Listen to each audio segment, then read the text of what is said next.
Okay, so racism. We need to talk about it. We need to talk about racism. And it's going to be hard because basically I'm about to throw my whole family under the bus. As you can tell, I am white as a ghost, very light skinned, green eyes. And when I did my heritage thing, it came back with 51% Iberian, which is Spain and Portugal. So, yes, I'm sure my lineage ties back to the original colonizers. Not proud of that. Cubans are racist. Not all of them, obviously, but in my experience, I have not met many who aren't. Most of them don't think they're racist, but they are. And I used to think of racism as binary, like you either are racist or you're not, but that is not true. Just like most things, it's on a spectrum. When I started learning truly, not the stuff from school that they teach you, but truly like person to person, hearing from Black communities, hearing from Black friends about their struggle in this country in particular, and seeing how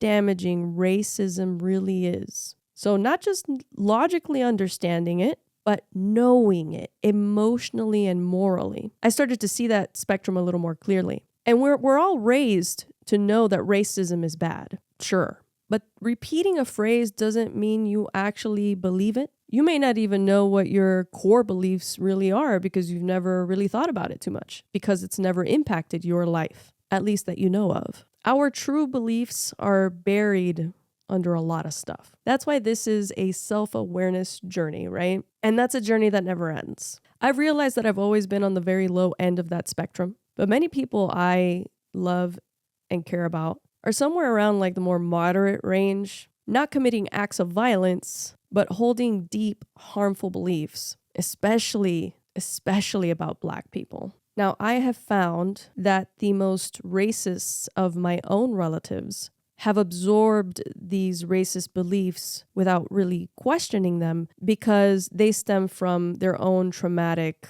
upbringing, growing up in poverty-stricken neighborhoods. Both sides of my family are not really well off. They're doing all right, but in Cuba, I don't think they held very prominent positions. One side of my family were farmers from the country. And when they got here, they got into general contracting or some factory work. One of my grandfathers was a taxi driver, and one of my grandmothers was a caregiver, another a seamstress. So between a taxi driver and a caregiver, that's not a lot of income. And so one side of my family grew up very poor. They experienced segregation at school, and every race was at war with each other. So based on those experiences, very traumatic ones, they developed extremely biased views. They say things like they're all the same, or it's biological. They buy into eugenics without even realizing it. They believe their prejudices are facts because of personal trauma and because society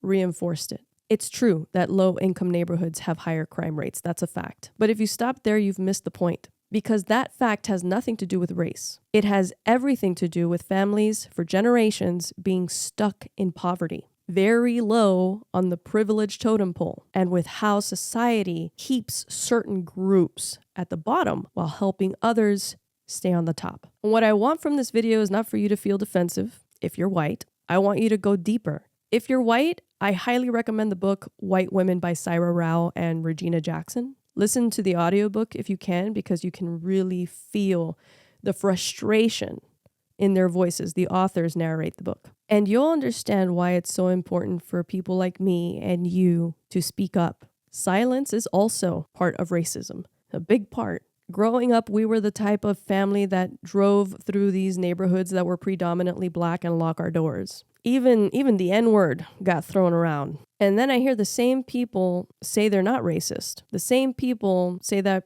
DEI shouldn't exist. That stuff doesn't just go away because you say I'm not racist. I feel like my generation in my family, we weren't raised in the same volatile environment, but those learned instincts, they linger. These like reflexes of like, should I cross the street right now if someone's coming at me that I feel fits a certain description. The truth is, my personal experience with Black people has been overwhelmingly positive, especially with Black women. I mean, they are strong, compassionate, resilient. They are no different. And even though I was low on the spectrum of racism, I still had to fight against what is known as white fragility. I still had to fight against instincts that were indoctrinated in me, basically. But I had to recognize them first in order to change them. Racism is still here. It's still dictating income inequality. The systems we rely on today were built by white,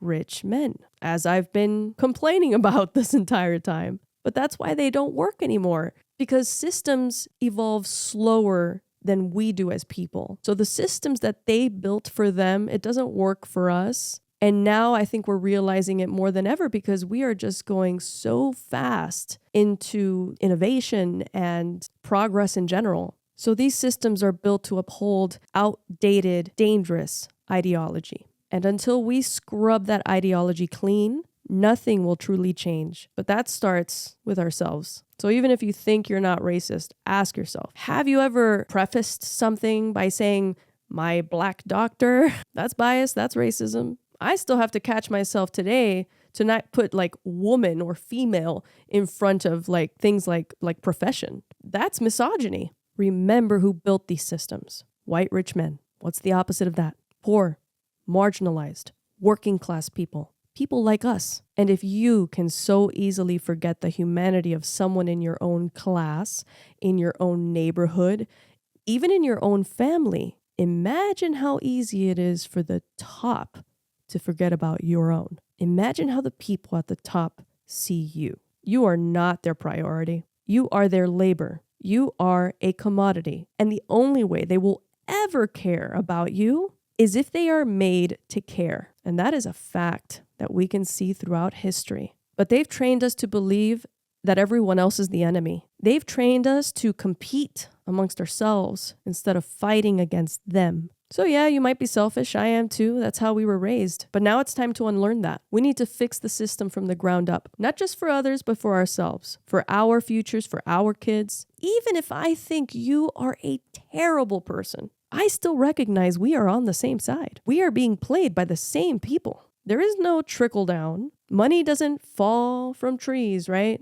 Money is just currency that's meant to circulate, but they're hoarding it at the top. And they still want to take more from us. They still want to take the money that we put into our government. We are the government, the people, we the people. So when they convince you that you want less government oversight, it's because they just don't want to be told what to do. Remember, we have child labor laws, we have rules and regulations, departments that oversee those rules and regulations that protect us, that keep our water clean, make sure that every home gets water. You think corporations and the people who run them weren't fighting or aren't fighting tooth and nail to get rid of all the regulation? This is what it's been all about for years and years. They're the ones who funded these systems. They're the ones who funded these right-wing, extreme, white supremacy organizations that infiltrate your churches, your communities, especially your algorithm on your social media.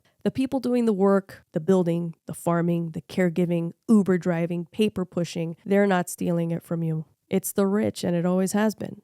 We have labor protections today because people died for them, died in factories, died on construction sites, died from toxic environments, or slowly from overwork and burnout and injury. Don't get lost in the left versus right battle right now. There's more at stake. So even the smallest racist comment, racist thought that we have in our brains, or we let something racist slide, that may not hurt anyone directly in the moment, but it perpetuates the worst of harm that comes from racism. And I'm talking about basically losing lives, people dying. Allowing those things, give those people, those with like basically murderous intentions, the go ahead and the pat on the shoulder for them to do what they do, to act the way that they act. So we must call it out, and we've got to tear it out from the roots. So conquer yourself, conquer your bad habits. And instead of doing so quietly, do what I'm doing right now. Say it publicly. Say I'm trying to change,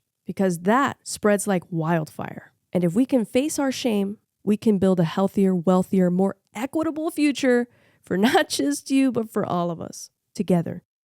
Please check out the resources in the description to learn more about the white supremacy movement that's currently threatening our democracy. Please consider liking, subscribing, and sharing to spread awareness.